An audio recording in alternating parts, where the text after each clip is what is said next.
그리스도께서 우리를 사랑하셨습니다. 예수 그리스도의 성심의 인간적이고 신적인 사랑에 관한 프란치스코 교황 성화의 회책. 예수님의 말씀 43항. 성경은 언제나 살아있고 시의적절한 예수님 말씀을 보존하고 있지만 예수님께서 우리 내면에 말씀하시고 더 나은 자리로 부르시며 이끄시는 순간들이 있습니다. 더 나은 그 자리는 바로 당신의 마음입니다. 거기에서 예수님께서는 우리가 새로운 힘과 평화를 발견할 수 있도록 초대하십니다. 고생하며 무거운 짐을 진 너희는 모두 나에게 오너라.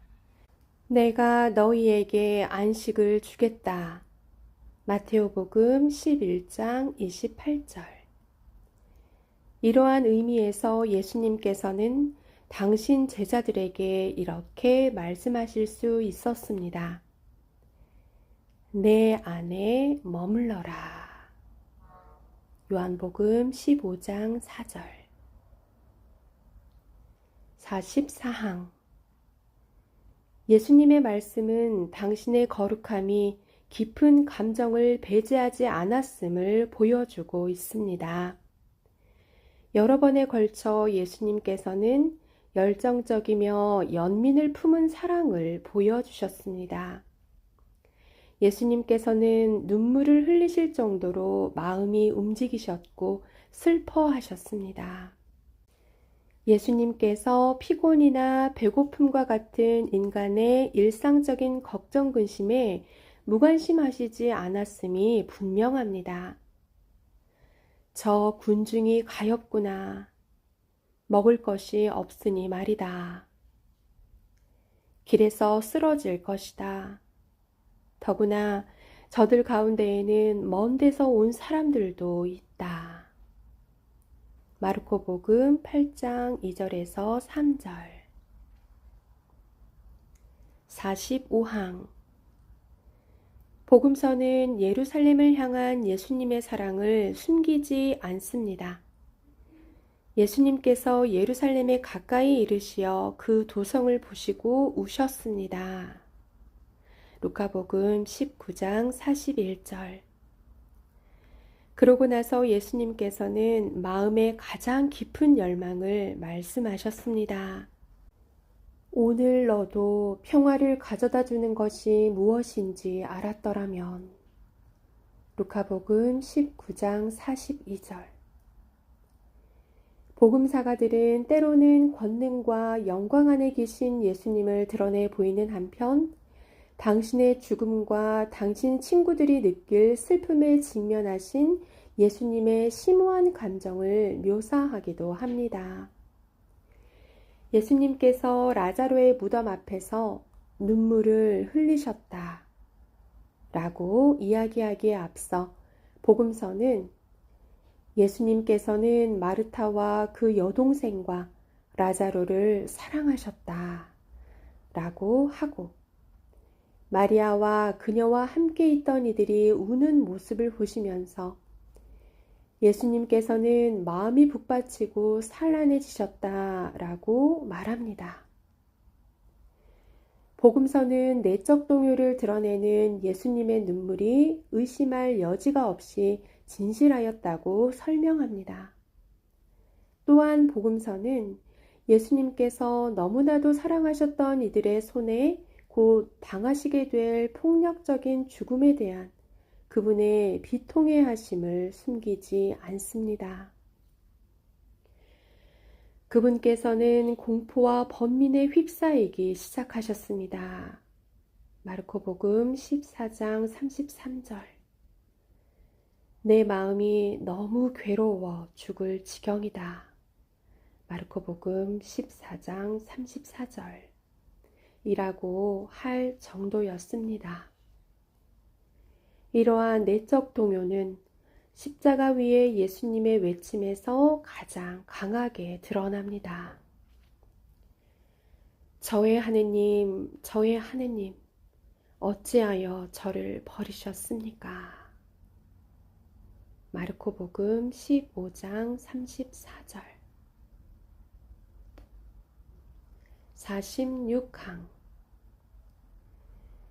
피상적으로 보면 이 모든 것이 종교적 감상주의로 보일 수 있습니다. 그러나 이는 매우 심각하고 결정적으로 중요한 문제이며 십자가에 못 박히신 그리스도에게서 가장 장엄하게 표현됩니다. 십자가는 예수님의 사랑을 가장 잘 드러내는 말입니다. 공허하거나 감상적이거나 그저 교훈적인 말이 아닙니다. 십자가는 사랑, 곧 순수한 사랑입니다. 그래서 그리스도와 자기의 관계를 묘사하기 위한 적절한 말을 찾고자 애썼던 바오로 성인이 나를 사랑하시고 나를 위하여 당신 자신을 바치신 하느님의 아드님에 대하여 말할 수 있었던 것입니다. 갈라티아서 2장 20절. 이는 바오로 성인의 가장 깊은 확신, 곧 자신이 사랑받고 있다는 사실을 아는 것이었습니다. 그리스도께서 십자가 위에서 자신을 내주신 것은 바오로 성인의 삶의 원동력이 되었습니다. 이것이 그에게 의미 있게 된 것은 십자가 위에서 자기 희생 뒤에 있는 더 큰 무엇, 곧 그분께서 나를 사랑하신다는 사실을 그가 알았기 때문입니다. 많은 이가 다른 데에서 구원과 번영과 안전을 찾던 때에 바오로 성인은 성령의 이끄심으로 더 멀리 볼 수 있었고 모든 것 가운데 가장 위대하고 핵심적인 것, 곧 그리스도께서 나를 사랑하신다는 사실에 경탄할 수 있었습니다. 47항. 그리스도를 관상하고 그분의 행동과 말씀이 우리에게 어떻게 당신의 성심에 대한 통찰력을 주는지 살펴보았으니 이제 주님 성심의 거룩한 신비에 대한 교회의 성찰로 넘어가 봅시다. 제3장. 이것이 큰 사랑을 베풀어 주신 마음입니다. 48항. 그리스도 성심에 대한 신심은 그리스도의 위격과 별개인 단일한 신체 기관에 대한 공경이 아닙니다. 우리가 관상하고 흠숭하는 것은 당신의 심장을 강조하는 이미지로 대표되는 사람이 되신 하느님의 아드님 예수 그리스도의 전체입니다. 살로 이루어진 그 심장은 강생하신 아드님과 신적이면서도 인간적인 그분 사랑에 가장 내밀한 중심부를 보여주는 특별한 표지로 여겨집니다. 그리스도의 심장, 마음은 그분 몸의 다른 어떤 기관보다도 끝없는 사랑의 자연스러운 표상이며 상징입니다. 그리스도 경배 49항. 예수 그리스도의 위격과 우리가 맺는 관계가 그리스도의 심장이라는 표상 아래에서 드러나는 사랑에 이끌린 우정과 흠숭의 관계임을 깨닫는 것은 매우 중요합니다. 우리는 그 표상을 공경하지만 우리가 드리는 경배는 오직 그리스도의 신성과 충만한 인성 안에서 살아계신 그리스도께 향합니다. 그러므로 우리는 그분의 인간적이고 신적인 사랑에 받아들여질 수 있습니다. 50항. 어떤 표상을 택하든지 우리의 경배 대상은 그 표상이 아니라 그리스도의 살아있는 마음입니다. 그 마음, 심장은 영원히 육신을 취하신 하느님의 아드님과 분리될 수 없는 지극히 거룩하시며 다시 살아나신 그분 육신의 일부이기 때문입니다. 우리는 이를 경배합니다. 그리스도의 마음은 말씀과 불가분으로 일치되어 있는 말씀이신 이 위격의 성심이기 때문입니다. 우리는 예수 성심만을 경배하는 것이 아니라 이 심장을 지니고 사람이 되신 아드님께서 살아계시고 우리를 사랑하시며 그 보답으로 우리의 사랑을 받으시기에 경배하는 것입니다. 그러므로 예수 성심에 대한 사랑이나 흠숭의 모든 행위는 참으로 진정 그리스도 그분 자신께 드리는 것입니다. 그 성심은 자동적으로 그분을 말하는 것이며 예수 그리스도의 끝없는 사랑을 표현하는 상징이며 표상이기 때문입니다. 51항. 따라서 이러한 신심이 예수님과 그분 사랑에서 우리를 방해하거나 떼어놓을 수 있다고 상상해서는 결코 안 될 것입니다. 이는 우리가 자연스럽고 직접적인 방식으로 예수님을 향하게 합니다. 그분만을 향하게 합니다. 예수님께서는 우리를 대화와 애정, 신뢰와 흠숭이 특징인 귀중한 우정의 관계로 부르십니다. 창에 찔리고 불타오르는 심장으로 묘사되는 그리스도께서는 우리를 위한 사랑으로 베들레헴에서 태어나셨고 갈릴레아를 지나가시며 병자를 치유하시고 죄인들을 감싸 안아 주시며 자비를 베풀어 주신 바로 그 예수님이십니다.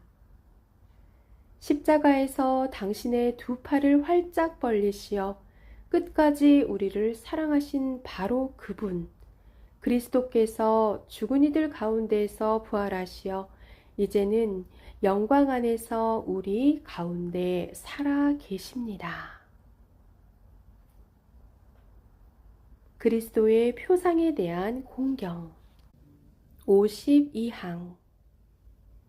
그리스도와 그분 성심에 대한 표상이 그 자체로 공경의 대상은 아니지만 그것이 그저 다른 많은 표상 가운데 하나인 것도 아닙니다. 그 표상은 연구해서 만들거나 예술가가 고안한 것이 아닙니다. 가상의 표상이 아니라 중심, 곧 온 인류를 위한 구원이 흘러나오는 원천을 나타내는 참된 표상입니다. 53항. 보편적 인간 경험은 심장 모양을 고유한 어떤 것으로 만들었습니다. 사실 역사 안에서 그리고 세계 여러 지역에서 심장 모양은 개인적 친밀함, 애정, 정서적 애착과 사랑의 능력의 상징이 되었습니다. 모든 과학적 설명을 넘어 벗의 심장에 손을 얹으면 이는 특별한 애정을 나타냅니다. 두 사람이 사랑에 빠지고 서로에게 끌릴 때 그들의 심장은 더욱 빠르게 뜁니다. 우리가 사랑하는 이들에게 버림받거나 속았을 때 우리의 심장은 덜컥 내려앉습니다. 마찬가지로 우리가 매우 개인적인 무엇인가를 말하고 싶을 때 우리는 자주 마음에서부터 이야기한다고 말하고는 합니다. 시의 언어는 이러한 경험들의 힘을 반영합니다. 역사의 흐름 안에서 심장은 그저 관습적인 것 이상의 고유한 상징적 가치를 지녀왔습니다. 54항. 그러므로 교회가 예수 그리스도의 인간적이고 신적인 사랑과 그분 위격의 가장 깊은 핵심을 나타내려고 심장 모양을 선택한 것은 이해할 수 있는 일입니다. 그런데 불타오르는 심장에 대한 묘사가 예수 그리스도의 타오르는 사랑을 힘있게 표현하는 상징이 될 수 있지만 이 심장이 예수 그리스도와 분리된 채로 나타나지 않는 것이 중요합니다.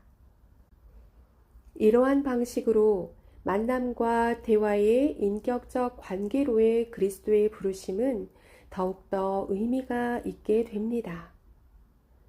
사랑의 심장을 쥐고 계신 그리스도를 묘사한 공경받는 성화상은 우리를 만남과 대화와 신뢰로 초대하시며 우리를 직접 바라보고 계시는 그리스도를 보여줍니다. 그 성화상은 우리를 뒤에서 받쳐주시는 그분의 강인한 손과 우리 저마다에게 인격적으로 말씀하시는 그분의 입술을 보여줍니다. 55항 심장은 또한 깊숙이 자리하며 통합하는 신체의 중심으로 다른 개별적인 장기들과는 다르게 인간의 전인성에 대한 표현으로서 곧바로 인식될 수 있다는 장점을 가집니다. 전체를 상징하는 기관이지만 우리가 주님 자신과 분리하여 심장에 대해서 관상한다면 이를 잘못 해석할 수 있습니다. 심장의 표상은 우리를 그리스도의 인성과 신성의 모든 아름다움과 풍요 안에서 그리스도에 대하여 관상하도록 이끌어 줍니다. 56항 우리가 그리스도 성심을 그린 다양한 성화상 앞에서 기도하면서 특별한 심미적 특징들을 성화상들에 부여한다고 하더라도 성화상들에서 어떤 무엇인가를 청할 수 있기 때문도 아니며 한때 이방인들이 우상들의 희망을 두었던 것처럼 성화상들의 신뢰를 둘 수 있기 때문도 아닙니다. 그보다는 우리가 입을 맞추고 앞에서 모자를 벗고 무릎을 꿇게 되는 이러한 성화상들을 통하여 그리스도를 흠숭하며 성화상들이 드러내는 성인들을 공경하는 것입니다. 트리엔트 공의회 제25회기 성인들의 청원기도 공경과 유해 그리고 성화상에 관한 교령 57항 이러한 표상들 가운데 일부는 우리에게 감흥을 주지 않을 수도 있고 특별히 애정이나 기도로 이끌지 않을 수 있습니다. 그러나 이는 그다지 중요하지 않습니다. 그 표상들은 그저 기도로의 초대일 뿐이기 때문입니다. 동양의 속담을 인용하자면 우리는 달을 가리키는 손가락만 보아서는 안 됩니다. 성체가 흠숭받아야 할 참된 존재라면 성화상들은 축복을 받은 것이지만 그 이상을 가리키며 우리 마음을 고양시켜 살아계신 그리스도의 마음과 하나 되게 하도록 우리를 초대하고 있습니다. 따라서 우리가 공경하는 표상들은 그리스도와의 만남을 위한 자리를 만들고 우리가 어떤 방식으로 그분을 묘사하든지 그분을 흠숭하라는 부르심입니다.